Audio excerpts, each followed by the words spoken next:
দেশের ৬২ জেলার উপর দিয়ে বইছে মৃদু থেকে মাঝারি মৃদু তাপপ্রবাহ। এই বিষয়ে বিস্তারিত জানাতে আমাদের সঙ্গে যুক্ত হচ্ছেন সহকর্মীরা। প্রথমে যাচ্ছে চুয়াডাঙ্গায়, সেখানে আছেন জামান আক্তার। জামান, চুয়াডাঙ্গায় তো গেল দুদিন ধরেই সর্বোচ্চ তাপমাত্রা রেকর্ড করা হয়েছে। আজকের তাপমাত্রা কেমন দেখছেন জানাবেন।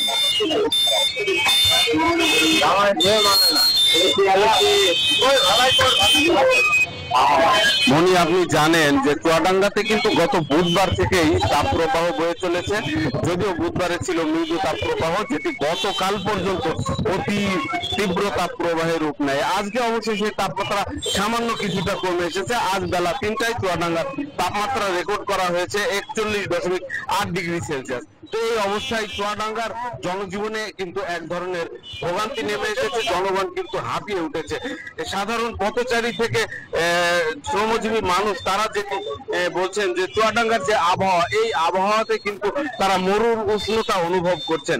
তারা বলছেন শ্রমজীবী মানুষরা তাদের শারীরিক পরিশ্রম করতে এসে অল্পতেই হাঁপিয়ে উঠছেন। বিশেষ করে রিক্সা চালক, ভ্যান চালক এবং ইজি বাইক চালকরা বলছেন তারা এই তীব্র গরমে অল্পতেই পরিশ্রান্ত হয়ে পড়ছেন। অন্যদিকে তারা কিন্তু যাত্রী পাচ্ছেন না চাহিদা মতো, ফলে তাদের আয়ের পথটা কিন্তু অনেকটাই সংকুচিত হয়ে এসেছে। আমি চুয়াডাঙ্গা সদর হাসপাতালের কথা বলেছি, তারা যেটি বলছেন তীব্র গরমের কারণে সেখানে কিন্তু শিশু ও বয়স্ক রোগীর সংখ্যা বৃদ্ধি পেয়েছে। তারা যেটি বলছেন তীব্র এই গরমের কারণে কিন্তু সাধারণ মানুষের জরুরি প্রয়োজন ছাড়া ঘরের বাইরে আসা ঠিক হবে না। যদিও জরুরি প্রয়োজনে কেউ ঘরের বাইরে আসতে চায়, তবে তাদেরকে প্রয়োজনীয় ছাতা বা এই জাতীয় উপকরণ নিয়ে কিন্তু বাইরে বের হওয়ার জন্য তারা বলছেন। আমি চুয়াডাঙ্গা আবহাওয়া অফিসে কথা বলেছি, তারা যেটি বলছেন যে আবহাওয়ার তীব্রতা গতকালের চেয়ে কিছুটা কমলেও কিন্তু গরমের অনুভূতি কিন্তু আগের মতোই রয়ে গেছে। তো এই ছিল চুয়াডাঙ্গা থেকে আমার কাছে তাপপ্রবাহের আরো খবর জানাতে রাজশাহীতে অপেক্ষা করছেন সহকর্মী মর্তুজা। আমরা যাচ্ছি মর্তুজার কাছে। মর্তুজা, আপনি জানাবেন রাজশাহীতে তাপপ্রবাহের কি অবস্থা? বান্ডেল থাকলে প্রতি সেনমানিতে টাকা বাঁচবে। বিকাশ সেনমানি বান্ডেল কিনে জিতুন প্রতি লেনদেনে। জামান, চুয়াডাঙ্গার মতো রাজশাহীতেও মাঝারি তাপপ্রবাহে বিপর্যস্ত জনজীবন। বেলা বাড়ার সঙ্গে সঙ্গে পাল্লা দিয়ে বাড়ে তাপমাত্রা, কমে বাতাসের আর্দ্রতা, ফলে কিন্তু রাজশাহীর রাস্তাঘাটে সাধারণ মানুষের চলাচল অনেকটাই কমেছে। যারা খেটে খাওয়া মানুষ তারা বিপাকে পড়েছেন, বিশেষ করে দিনমজুর রিক্সা চালক।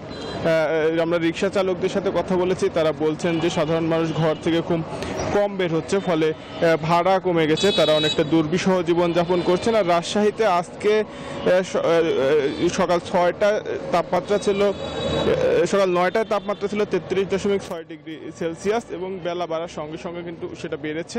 দুপুর 12টায় তাপমাত্রা ছিল 39 ডিগ্রি সেলসিয়াস এবং বিকাল 3টায় রাজশাহীর সর্বোচ্চ তাপমাত্রা ছিল 40.8 ডিগ্রি সেলসিয়াস। বাতাসের আর্দ্রতা ছিল 31%।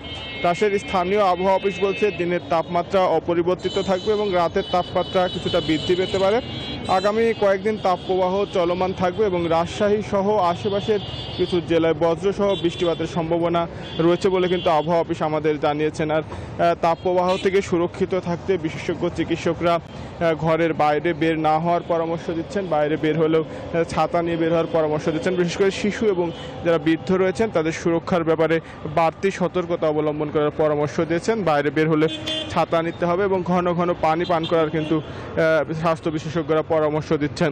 রাজশাহীতে গত কয়েকদিন থেকেই মাঝারি তাপপ্রবাহ অব্যাহত আছে, ফলে জনজীবনের ভোগান্তি বাড়ছে এবং আগামী কয়েকদিনও কিন্তু মাঝারি তাপপ্রবাহ অব্যাহত থাকার আশঙ্কা করছেন আবহাওয়া অফিসের কর্মকর্তারা। ফলে আগামী আরও কয়েকদিন হয়তো সতর্কতার সহিত রাজশাহীর যারা জনমানুষ রয়েছে তাদের বাইরে কাজে বের হতে হবে। এই ছিল রাজশাহী থেকে সর্বশেষ। মাহমুদ আমনি।